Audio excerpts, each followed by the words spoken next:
Ketika Nabi kalih dan orang tu melihat wajah Rasulullah, Nabi tanya, Nabi tanya, apa yang kau nak buat? Maka dia cakap, sebelum ni engkau adalah orang yang paling aku benci. Ketika mana kau kalih, kau berpaling dan lihat aku melihat wajah Rasulullah, engkau adalah orang yang paling aku cintai.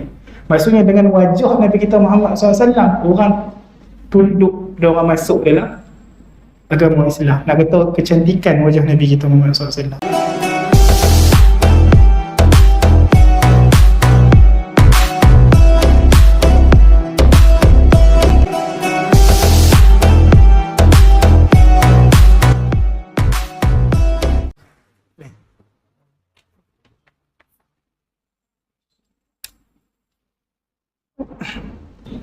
A'udzubillahi minasyaitonir rajim. Bismillahirrahmanirrahim.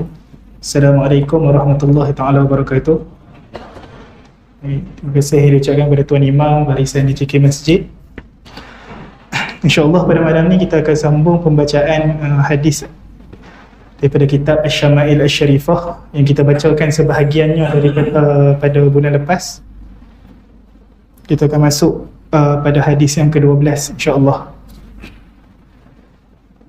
Jadi kana Rasulullah sallallahu alaihi wasallam asbaran nasi ala akdharin nas.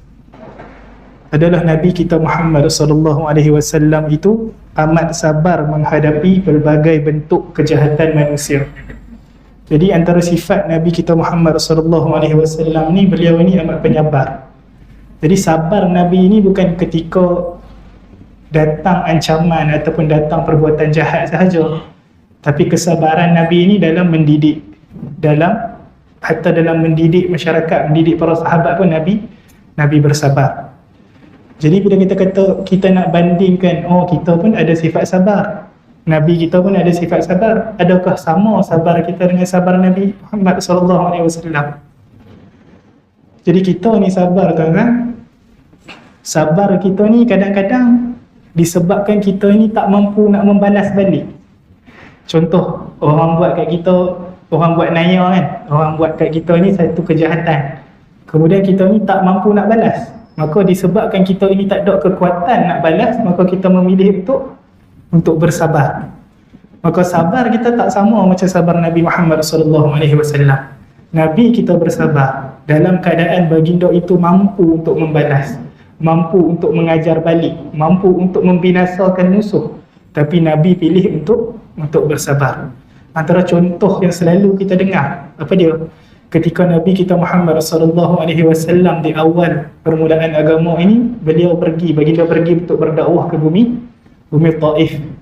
Jadi ketika di bumi Taif itu, penduduk Taif ini menyuruh anak-anak kecil ini baling batu untuk memulau dakwah Nabi Muhammad SAW.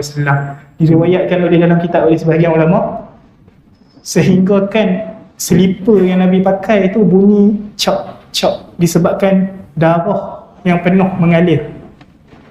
Ketika dah jadi macam tu, Nabi kita ni siapa? Nabi kita ni bukan semulia-mulia manusia, dia ini semulia-mulia makhluk. Jadi ketinggian Nabi kita Muhammad SAW ni melebihi manusia, melebihi para jin, melebihi para malaikat. Dia adalah makhluk yang paling mulia. Syurga dengan Nabi kita lagi, para jin dengan Nabi kita lagi. Jadi melihat kejadian itu, malaikat yang menjaga gunung ni datang kepada Nabi Muhammad SAW, tanya kepada Nabi, wahai Rasulullah, nak tak kalau aku angkat gunung ni, aku terbalik dan aku hempapkan ke atas penduduk Taif? Sebab mereka ni kurang ajar, ketika kamu nak berdakwah, mereka lempar dengan batu. Sedangkan Nabi kita ni dengan kedudukannya, malaikat geram. Apa kata Nabi Muhammad SAW? Nabi kita kata, jangan. Aku mengharapkan bahawa di dalam tulang sulbi penduduk Taif ini lahir golongan-golongan yang beriman. Maksud dia apa? Aku masih mengharapkan bahawa keturunan daripada penduduk Taif ini masuk Islam. Dan berkat tindakan Nabi kita Muhammad SAW, memang kemudiannya lahir pejuang-pejuang agama ini daripada Taif, keturunan-keturunan mereka. Baik. Seterusnya kita masuk hadis seterusnya. Kana Rasulullah sallallahu alaihi wasallam aflaja thaniyatain idza takallama ri'akan nuri yakhruju min baini thanayahu. Adalah Nabi kita Muhammad sallallahu alaihi wasallam ni mempunyai gigi hadapan yang sedikit jarang. Jadi Nabi kita Muhammad SAW, gigi baginda, gigi depan ni kan, kalau orang yang besar kita panggil gigi arnab, gigi yang depan dua ni gigi kecil. Nabi kita gigi dia tak rapat, dia ada satu rongga kecil je, menampakkan kecantikan. Kan setengah orang kalau yang pergi facial tu dia minta gigi dia ni untuk dilonggarkan sedikit sebab bagi nampak lawa kan. Jadi Nabi kita Muhammad SAW gigi dia sedikit jarang. Jadi jarang gigi Nabi ni kita selalu dengar bahawa ada bukaan. Tapi jarang ni bukan kita faham jarang kita. Jadi kalau jarang kita ni macam jongang. Tapi jarang Nabi kita Muhammad SAW ni gigi dia ni nampak cantik.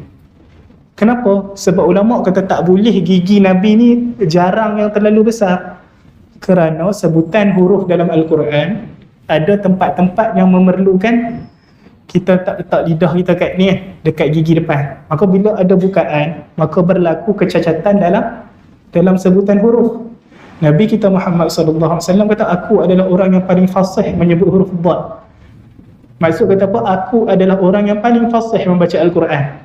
Kalaulah gigi Nabi itu jarang dia tu besar, maka akan berlaku kecacatan dalam sebutan. Ini menunjukkan bahawa gigi Nabi buka, tapi buka yang sedikit sahaja, cukup untuk menggambarkan kecantikan.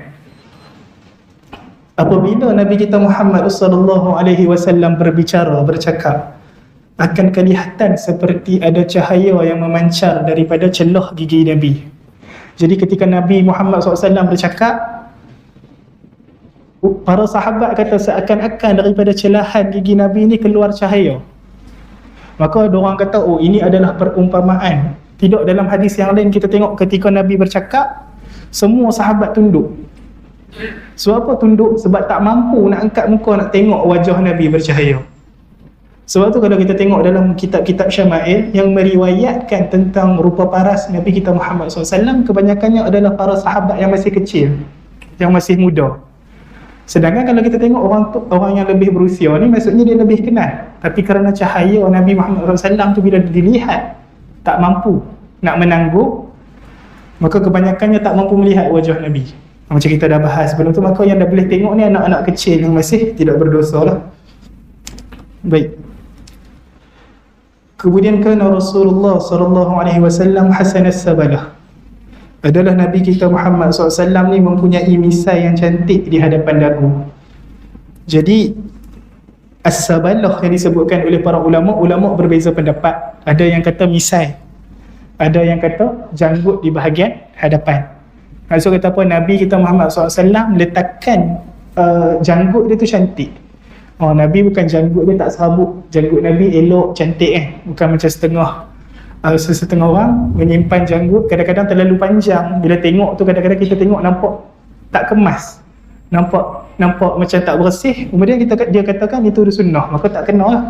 Sebab Nabi kita walaupun menyimpan janggut, dia menjaga dengan rapi. Jadi kalau kita nak simpan janggut, kita kena ikutlah cara penjagaan Nabi kita Muhammad sallallahu alaihi wasallam. Baik. Yang seterusnya, kana khatamun nubuwwati fi zahrihi bab'atan nashizah. Adalah Nabi kita Muhammad sallallahu alaihi wasallam ini mempunyai tanda kenabian. Khatamun nubuwah yang berupa ketulan daging yang timbul di belakang badan. Yang ni kita tahu bahawa Nabi kita ada satu tanda di belakang antara dua bahu ini, ada satu tanda yang dipanggil khatamun nubuwah. Khatamun nubuwah ini telah diceritakan di dalam kitab-kitab terdahulu bahawa itu adalah tanda, kita selalu dengar tanda Nabi terakhir. Tetapi sebenarnya pada setiap Nabi ada khatamun nubuwah, ada tanda kenabian ni ada. Tapi Nabi sebelum Nabi Muhammad SAW, tanda ni berada di sebelah kanan. Maksudnya ini tulang belakang kita antara bahu kan. Maka kedudukan tanda khatam ni pada Nabi-Nabi lain adalah sedikit ke kanan. Adapun Nabi kita Muhammad SAW, dia sedikit ke kiri untuk menandakan bahawa baginda itu adalah Nabi yang terakhir. Baik. Jadi Daging ni dia tak besar tak kecil, dia timbul sedikit je, ada bulu halus, dan ini dinamakan sebagai, orang umpamakan seperti sebesar telur merpati sebahagian yang meriwayatkan. Jadi ketulan daging yang sikit timbul di antara dua bahu, tapi Nabi kita Muhammad SAW sebelah kiri sedikit. Baik. Yang seterusnya, kana khatamuhu buddatan hamra misla baydatil hamamah. Adalah tanda kenabian Nabi kita Muhammad SAW itu adalah ketulan daging yang berwarna merah sebesar telur burung merpati. Jadi bila kata merah khatamun nubuwah ni bukan merah yang menyala. Kalau merah yang menyala, maka bila orang tengok belakang badan Nabi kita Muhammad SAW akan nampak macam ada kecacatan, nampak tak cantik kan, putih elok tiba-tiba warna merah kan, tengok macam ruam ke kan, nampak macam tu pula. Jadi warna tu adalah sedikit kemerahan, dia sama macam warna kulit tapi dia merah sikit je. Dia dekat dengan warna merah, ulama kata sedikit merah, bukan merah dengan maksud kata merah yang ketara, tidak, kerana itu akan menampakkan ketidakcantikan pada tubuh Nabi kita Muhammad SAW. Baik, yang seterusnya, kana rab'atan minal qawm laysa bil tawil al ba'in wala bil qasir azhar al lawn laysa bil abyad al amhaq wala bil adami wa laysa bil ja'd al qatat wala bis sabut. Adalah Nabi kita Muhammad SAW berbadan sederhana dalam kalangan kaumnya. Jadi Nabi kita bukan badan yang tidak terlalu tinggi, tidak terlalu pendek. Tidak terlalu tinggi ni bukan macam kita kata macam lidi, kurus kering dan tinggi, tidak. Dan bukan pendek. Pendek ni maksud apa? Ulama kata bukan pendek macam badan petak macam peti ais tau, rendah kemudian lebar, tidak. Nabi kita sederhana. Maksudnya ketinggian dan kesasaan Nabi kita Muhammad SAW tu jelas, sehingga kan dikatakan ketika Nabi berjalan ni musuh nampak gerun, sebab betapa bila berjalan tu berkarisma. Jalan Nabi ni, Nabi berjalan memang apa tu, langkah Nabi ni tak malah. Setengah ulama kata macam perahu, maksudnya naik macam tu kan, elok, letakan kaki tu dah elok, cara jalan pun dah elok. Kemudian berseri-seri warna kulitnya. Nabi kita adalah orang yang murah dengan senyuman kan, berseri-seri warna kulit, tidak terlalu putih kulitnya dan tidak pula sawo matang. Jadi kulit Nabi kita Muhammad SAW, kita dah baca dah hari tu, dia warna putih tapi ada sedikit kemerahan. Jadi rambut Nabi ini tidak terlalu kerinting dan tidak pula terlalu lurus. Kalau dalam bahasa kita ni ikan mayang lah. Jadi Nabi bukan kata, maksudnya kebanyakan yang lurus, sebahagian kecil tu ada sedikit macam kerinting halus lah. Jadi macam ikan mayang. Baik. Kemudian kana syabah adh-dhira'aini ba'ida ma bainal mankibain ahdaba ashfaril 'ainain. Adalah Nabi kita Muhammad SAW mempunyai lengan yang besar. Lengan yang besar maksud kata apa? Melambangkan kekuatan dan kegagahan Nabi kita Muhammad SAW. Jauh jarak antara dua bahu. Ulama kata bila jauh jarak, nak kata apa? Dada Nabi ni bidang, dan bulu mata Nabi ni panjang melentik. Jadi bulu mata Nabi ni panjang dan melentik, sehingga kan setengah ulama kata seakan-akan Nabi ni bercelak. Nabi memang sunnah Nabi bercelak, tapi kadang-kadang walaupun Nabi tak memakai celak, mata Nabi ni seakan-akan baginda ini bercelak. Baik. Kemudian kana sya'ruhu dunal jumnati wa fawqal wafrah. Adalah rambut Nabi kita Muhammad SAW ni tidak melepasi paras bahu dan tidak pula melebihi cuping telinga. Jadi dia antara dua. Antara apa tu, tidak lepas bahu dalam setengah keadaan, jadi di paras ni, satu paras lagi tidak melebihi cuping telinga. Sama ada Nabi simpan panjang sampai sini ataupun tidak melepasi bahu. Kemudian kana syaibuhu nahwa 20 sya'ratan. Adalah uban Nabi kita Muhammad SAW ini tidak melebihi 20 helai kata. Jadi uban Nabi kita Muhammad SAW, para sahabat kata tidak mencapai 20 helai. Jadi bila kita dengar hadis ni kan, maksudnya sahabat memperihalkan keadaan Nabi. Nabi dada bidang, Nabi ni adalah benda-benda biasa. Tapi ketika sahabat mengumpamakan Nabi kita Muhammad SAW, menceritakan Nabi kita ni uban dia 20 helai, kita uban sendiri pun kita terlupa berapa. Tapi sahabat ni tahu uban Nabi. Apa sebenarnya yang nak disampaikan oleh para sahabat? Apa yang kita dapat belajar selain daripada jumlah uban Nabi? Bahawa para sahabat ini sangat mementingkan untuk duduk bersama-sama Nabi, sangat nak berusaha untuk duduk dengan Nabi. Sebab apa? Sebab Tuhan sebut dalam Quran, qul in kuntum tuhibbunallah fattabi'uni, katakanlah wahai Muhammad, sekiranya kamu ini mencintai Allah, ikutlah aku. Sahabat ni, keadaan para sahabat waktu tu berusaha untuk duduk dengan Nabi dalam setiap majlis Nabi, sehingga diceritakan sebahagian para sahabat yang pergi bekerja, bila terpaksa bekerja, ada sahabat lain yang ganti. Kemudian bila dia pun macam shift, dia pun tak ada yang tinggal Nabi saja, tidak. Bila patah balik, tanya apa yang hang belajar hari ni, Nabi bagi tahu apa yang Nabi pesan. Punya memelihara waktu tu nak duduk selama dengan Nabi, nak belajar dengan Nabi, nak mendapat keberkatan Nabi. Nanti di belakang diceritakan sehingga mereka ni berlumba-lumba. Sahabat ni berlumba-lumba, bila dapat anak, datang kat Rasulullah minta namakan anak-anak kami. Dan anak para sahabat dididik daripada kecil sampai ada yang berbangga dengan kawan-kawan dia. Aku yang namakan aku Rasulullah. Macam mana para sahabat mendidik. Bila sahabat menyampaikan kepada golongan tabi'in, golongan sesudahnya, bahawa Nabi ni mempunyai 20 helai, dia nak tekankan apa? Betapa para sahabat tu betul-betul nak jaga duduk dengan Nabi, perhati betul-betul, ikut sunnah tu betul-betul, ikut Nabi tu betul-betul, sampai boleh tahu jumlah uban dekat atas kepada Nabi Muhammad sallallahu alaihi wasallam. Baik, kana dakhmar ra'si wal yadaini wal qadamain, adalah Nabi kita Muhammad sallallahu alaihi wasallam ni mempunyai kepala, dua tangan dan kaki yang ideal besarnya. Kita dah bahas tadi, maksudnya tangan Nabi, dada Nabi, kaki Nabi, kepala Nabi, maksudnya bentuk dia tu adalah bentuk yang sempurna, yang cantik.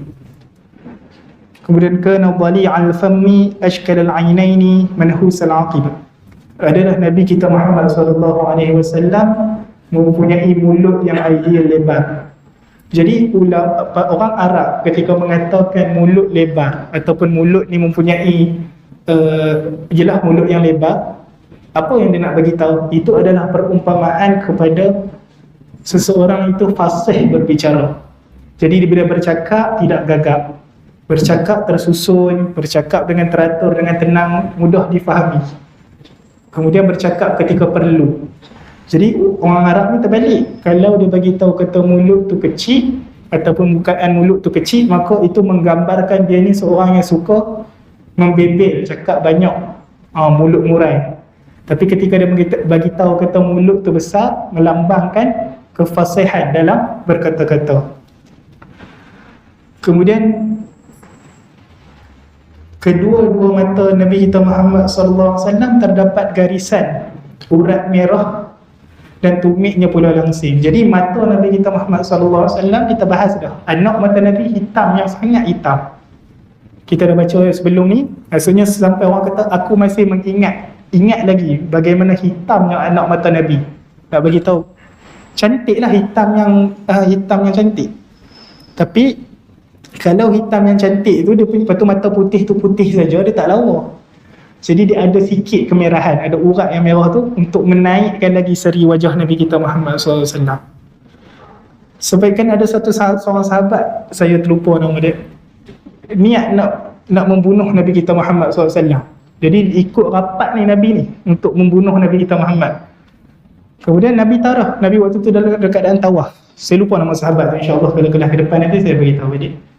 Jadi ketika Nabi berpaling, Nabi tahu ada orang nak bunuh Nabi kita, Nabi kan, wahyu malaikat begitu. Jadi dia tahu kata ada orang nak bunuh. Tapi ketika Nabi kalih dan orang tu melihat wajah Rasulullah, Nabi tanya, Nabi tanya apa yang kau nak buat? Maka dia cakap, sebelum ni engkau adalah orang yang paling aku benci. Ketika mana kau kalih, kau berpaling dan aku melihat wajah Rasulullah, engkau adalah orang yang paling aku cintai. Maksudnya dengan wajah Nabi kita Muhammad SAW, orang tunduk dan orang masuk dalam agama Islam. Nak kata kecantikan wajah Nabi kita Muhammad SAW. Baik. Kemudian manhusul aqab, ialah tumit yang agak sedikit isinya. Jadi tumit Nabi, daging bahagian tumit yang belakang tu bukan gemuk. Jadi ada nampak sedikit tulang. Yang bahagian ni lah, jadi tumit kaki ni kan, yang bahagian depan tu ada sedikit daging. Baik. Dan ulama pun sebutkan Nabi kita ada satu urat di antara kedua-dua kening Nabi. Urat ini akan timbul ketika mana Nabi kita Muhammad SAW dalam keadaan marah. So Nabi kita bila marah akan ada satu urat yang timbul. Jadi bila sahabat tahu ketika urat tu naik, nampak je urat tu, oh Nabi tengah marah. Baik. Kemudian kana dhakhmal hamati 'azimal lihyah. Jadi kana dhakhmal hamati 'azimal lihyah, Nabi kita Muhammad SAW mempunyai kepala yang besar dan janggut yang tebal. Kita dah bahas dah. Kemudian kana fakhman mufakhama yatala'lu wajhuhu yatala'lu al-qamari lailatal badri atwala min al-marbu'i wa aqsara min al-mushadhdhab 'azimal hamati rajul asy-sya'ri in faraqat 'aqisatuhu furiqa wa illa fala yujawizu sya'ruhu syahmata udhunayhi idha huwa waffarahu azhara al-lawni wasi'al jabin azajjal hawajib sawabigha fi ghairi qarnin bainahuma irqun yudirruhu al-ghadab. Baik, adalah Nabi kita Muhammad SAW ni memiliki tubuh yang berangka besar, wajahnya bercahaya umpama bulan purnama. Ada setengah sampai ada orang yang bersyair sebut apa, ra'aitul hilala wa wajhal habib fakana hilalaini 'inda an-nazar. Aku melihat, ada satu orang sahabat tu menceritakan, aku pernah melihat Nabi Muhammad SAW pada waktu bulan purnama. Maka ketika aku melihat wajah Nabi Muhammad SAW ketika itu lebih cantik daripada bulan purnama. Berserinya wajah Nabi Muhammad SAW. Baginda SAW lebih tinggi daripada kebiasaan orang bangsa Arab dan lebih rendah daripada orang yang tinggi lampai. Kita dah bagi tahu ketinggian Nabi kita Muhammad SAW ni sederhana. Jadi kepada Nabi kita Muhammad SAW ideal besar, rambut baginda ni ikal mayang. Apabila terbelah bahagian rambutnya, baginda akan menyisir ke kanan dan ke kiri. Yang sebahagian kata Nabi belah tengah rambut, maka sebahagian Nabi sisir ke kanan, sebahagian Nabi sisir ke kiri. Apabila tidak terbelah, baginda membiarkan begitu saja. Maksudnya kalau Nabi sisir, Nabi sikat, Nabi akan sikat ke kanan dan ke kiri. Kalau Nabi tak sikat, maka Nabi akan biar begitu sahaja. Rambut Nabi kita Muhammad SAW tidak melebihi cuping telinga. Jika rambut itu berkumpul di tepi telinga, maksudnya kalau kata rambut ni jatuh di tepi telinga, tidak melepasi cuping telinga. Kulit Nabi kita Muhammad SAW ni putih berseri, dahinya luas, keningnya rapi, tidak bersambung. Jadi kening Nabi kita Muhammad SAW kita dah baca dah, tidak bersambung dan terletak ni setengah kata umpama bulan sabit. Maksud kata terletak tu dah elok lah, tak payah nak gunting, nak outer, tak ada. Memang letak tu dah elok. Maka di antara kedua-dua kening Nabi terdapat satu urat yang akan timbul ketika murka. Hidung Nabi Muhammad SAW ideal panjang, nipis dan bercahaya, hinggakan sesiapa yang tidak mengamatinya akan menyangka bahawa hidung Nabi kita Muhammad SAW ni tinggi. Dia cakap apa? Jadi kita dah bagi tahu ketika Nabi bercakap, di antara kedua-dua gigi tu terkeluar cahaya. Kemudian sahabat kata di hujung hidung Nabi Muhammad SAW ni dia ada satu cahaya, sehingga kan siapa yang tak tengok betul-betul, mereka akan kata hidung Nabi ni mancung sangat, terlalu mancung. Tapi sebenarnya bukan terlalu mancung, tapi ada cahaya. Baik, janggut Nabi kita Muhammad SAW ni tebal, pipi Nabi kita rata.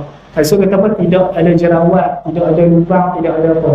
Setengah kata macam apa, kulit telur tu, macam telur rebus kulit telur terlicin. Mulut Nabi kita Muhammad SAW lebar, gigi baginda putih dan giginya renggang. Terdapat bulu halus seperti benang yang menurun dari dada pusat. Maksudnya di antara bulu dada Nabi kita, bulu dada Nabi, dia tidak kerinting macam sebahagian orang, tidak. Dia macam ada satu bulu halus yang tumbuh memanjang daripada atas sampai ke pusat. Halus je, satu line cantik. Bukan merata-rata ni macam sebahagian orang, tidak. Nabi kita bulu dada dia bulu halus seperti benang yang menurun daripada dada hingga ke pusat. Leher baginda Nabi Muhammad sallallahu alaihi wasallam ni seakan-akan perak. Kita sebut dah, ulama kata apa, kulit Nabi ni umpama perak. Nak kata bila terkena tu kulit Nabi atau nampak je cahaya kena pada sebahagian tubuh Nabi, maka seumpama dipantulkan cahaya perak. Kemudian kita baca dah hadis sebelum ni, kita kata Nabi kita malu. Nabi kita Muhammad sallallahu alaihi wasallam ni sangat pemalu. Dia suka menutup bahagian badan dia. Nabi tak suka tunjuk, kaki tak suka tunjuk, bahu tak suka tunjuk, kan? Maksudnya Nabi tak buka baju, tak lepas baju dia. Nabi sentiasa pakai baju. Jadi ulama kata apa? Nabi ni suka menutup, tapi bila terselok maka nampak seakan-akan perak. Baik. Kemudian baginda sallallahu alaihi wasallam memiliki kondisi badan yang sederhana, berisi kulit Nabi kita Muhammad sallallahu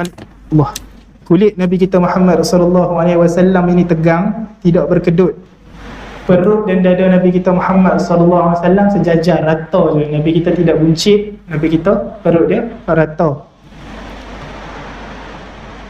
Bahu baginda lebar, sendi baginda besar. Jadi bukan besar macam besar kan, kalau kita faham ni macam orang buat gym lah. Tapi Nabi kita memang original tu dah besar, melampangkan kekuatan Nabi kita Muhammad. Ialah umur 40 baru diangkat jadi Rasul. Ayat perang turun berapa tahun kemudian. Jadi umur 40 lebih kan, umur dekat 50 baru nak berperang, baru nak angkat senjata. Maksud kita memang gagah kan, memang gagah kan Nabi kita. Baik. Kemudian kedua-dua tangan baginda ini panjang. Panjang maksud dia kata apa? Seimbang di antara saiz. Kita dah bagi tahu badan Nabi ni tegak, tinggi, tapi tidak terlalu tinggi. Jadi tangan tu ulama sebut panjang supaya faham kata ideal.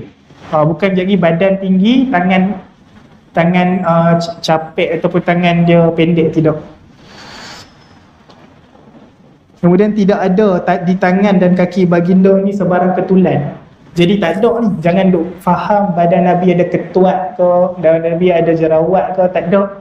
Badan Nabi kita ni licin, tak ada ketulan-ketulan asing, ruam apa semua, tidak ada. Jari Nabi ni berisi dan panjang. Jadi jari Nabi dia tak runcing. Jari Nabi ni isi dia padat. So itu bila genggam tu memang kuat, bukan setakat sendi sahaja besar, tapi tangan ni berisi, jari pun berisi. Alamat kegagahan Nabi kita.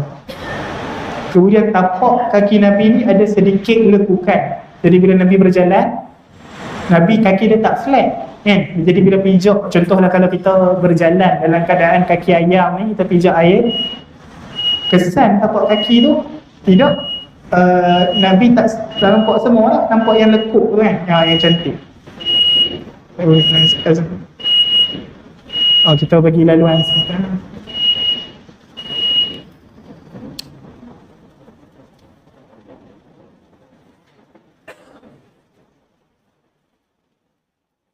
Jadi tapak kaki Nabi kita Muhammad sallallahu alaihi wasallam ni mempunyai lekukan.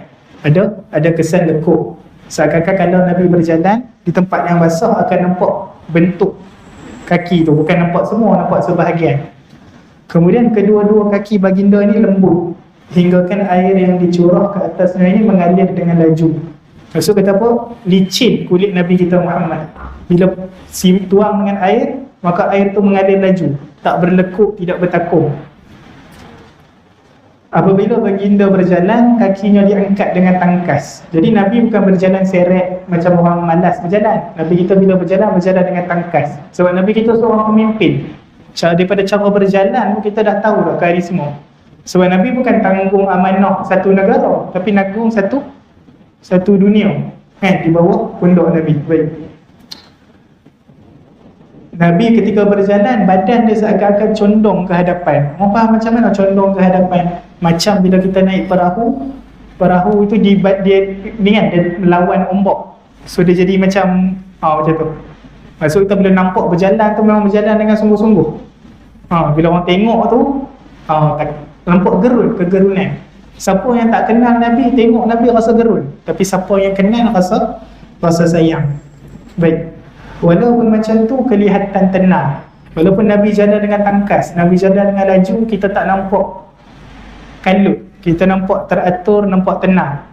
Jadi jangan kita dengar, oh Nabi jalan laju, lepas tu terbayang pula Nabi bengah. Tak ada, Nabi tak bengah, Nabi kita kuat kan, stamina Nabi tinggi. Kemudian apabila baginda berjalan, kelihatan baginda itu seperti sedang turun dari tempat yang tinggi. Bila jalan ternampak macam seakan-akan menuruni tangga cara jalan Nabi. Apabila Nabi kita Muhammad SAW berpaling, Nabi kita akan berpaling dengan seluruh tubuh badannya. Jadi Nabi bila orang panggil, Nabi tak panggil macam, Nabi tak pusing macam sekadar pusing kepala. Nabi kita tak tengok orang dengan anak mata. Sebahagian orang bila ada kedudukan tinggi sikit, bila dipanggil, maka dia tengok dengan ekor anak mata. Itu bukan akhlak yang Nabi kita ajar. Jadi Nabi kita ajar bila dipanggil, tak kisah siapa pun, Nabi bila dipanggil, dia akan pusing, dia akan kalih sepenuh badan dia. Nak tunjuk apa? Nabi ambil berat orang yang nak tanya. Sebab kadang-kadang kita tak tahu perasaan orang yang bertanya, dia nak tanya. Jadi bila Nabi buat macam tu, orang tu jatuh rasa sayang pada Nabi kita. Ini adalah salah satu teknik dalam berdakwah. Tapi bukan setiap keadaan Nabi berpaling, ketika keadaan mengizinkan saja. Jadi ketika contoh Nabi naik unta, maka Nabi berpaling semampu mungkin. Ketika Nabi berjalan, Nabi bila dipanggil, Nabi berpaling dengan seluruh tubuhnya. Kemudian baginda SAW sentiasa menundukkan pandangan. Nabi itu walaupun ada semua, maksudnya dia kekasih Allah, apa yang dia nak minta semua dia boleh dapat. Tapi dalam keadaan macam tu pun Nabi kita memilih untuk merendah diri. Maksudnya Nabi yang makhluk paling tinggi memilih untuk merendah diri. Jadi kita ni yang makhluk, kalau berkata buah nombor ni ranking tu kalau 2 juta tak tahu boleh masuk lagi kita kan. Jadi Nabi yang nombor 1 tu pun pilih untuk merendah diri. Maka kita ni sepatutnya terlebih utamalah untuk merendah diri. Pandangan Nabi kita Muhammad SAW ini ke bumi tu lebih lama dari pandangan Nabi kita ke langit. Jadi Nabi banyak menunduk ke bumi kan, kurang tengok ke langit. Nak melambang apa? Ke tawaduknya, rendah dirinya Nabi. Sehingga kan bukan daripada tu je, setengah hadis kita kata Nabi bila sahabat doa dengan suara yang keras, doa dengan kuat, Nabi kata apa? Jangan doa kuat-kuat. Kita bukan berdoa kepada Tuhan yang pekak. Maksud kata apa? Ketika bercakap Nabi tak cakap kuat. Sebab apa? Sebab malu. Ini akhlak-akhlak yang Nabi kita Muhammad SAW tunjuk kepada kita. Betul? Baik.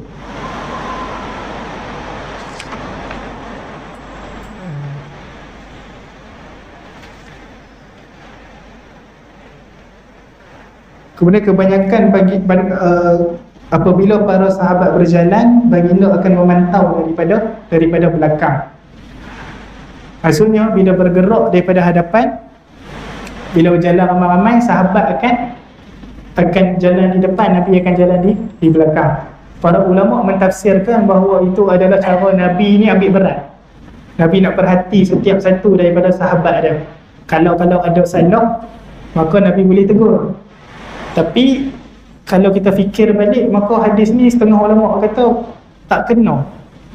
Nabi ni kedudukan Nabi yang tinggi, takkan sahabat nak berjalan depan Nabi kan? Kita pun kalau ada tok guru hebat, tok guru tua masyhur terkenal kan, macam Al-Habib Umar contohnya datang, takkan kita selamba kita nak langkah depan dia kan? Mesti kita minta izin jalan dulu. Maka takkanlah fitrah ni memuliakan orang kita tak mau nak motong. Tapi macam mana sahabat boleh membiarkan? Maka ulama kata itu adalah di awal Islam, ketika para sahabat belum mengetahui ketinggian dan kedudukan Nabi Muhammad. Maka Nabi merendah diri, Nabi bertawaduk untuk nak dekatkan mereka dengan agama. Jadi tindakan Nabi itu kadang-kadang sahabat macam waktu tu awal lagi. Jadi yalah, pasal macam kawan-kawan. Tapi bila dah semakin lama bersohbah dengan Nabi, tahu kedudukan Nabi, tahu ketinggian Nabi, tu yang kita sampai kepada hadis, nak angkat muka pun tak mampu. Jadi selepas tu sahabat tak berjalan. Sebab mana mungkin mereka berjalan depan Nabi? Mereka ketika ada hukum yang bertelagah, Bila mereka berbincang, kita tanyakan kepada Rasulullah. Takut ni, cakap ni melebihi daripada kalam Allah dengan Rasul.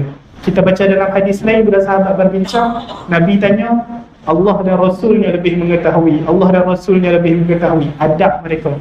Jadi kita faham bila dibacakan hadis ni, ini adalah daripada awal mereka itu memeluk Islam. Kemudian bila dah lama dah mengenal Nabi Muhammad sallallahu alaihi wasallam, maka beradabnya mereka dengan Nabi, mereka tidak melangkah melainkan Nabi melangkah. Tapi pada tempat mana? Pada tempat yang sepatutnya.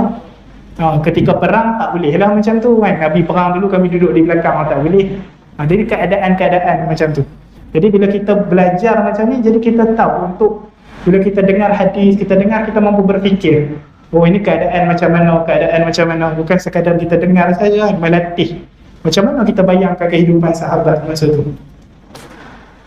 Kemudian baginda sallallahu alaihi wasallam mendahulukan salam apabila bertemu dengan seseorang. Jadi Nabi ketika jumpa dengan seseorang, Nabi mendahulukan dengan salam. Jadi Nabi tak ajar, Nabi tunggu sampai orang tu salam, Nabi tunggu sampai orang tu datang, Nabi yang pergi dulu. Akhlak Nabi kita Muhammad sallallahu alaihi wasallam. Jadi insya-Allah sampai itu saja pada perkongsian pada malam ni. Moga-moga sedikit sebanyak kita beroleh manfaat yang baik datang daripada Allah Subhanahu wa taala, yang buruk dan lemah daripada saya sendiri. Sekian, assalamualaikum warahmatullahi taala wabarakatuh.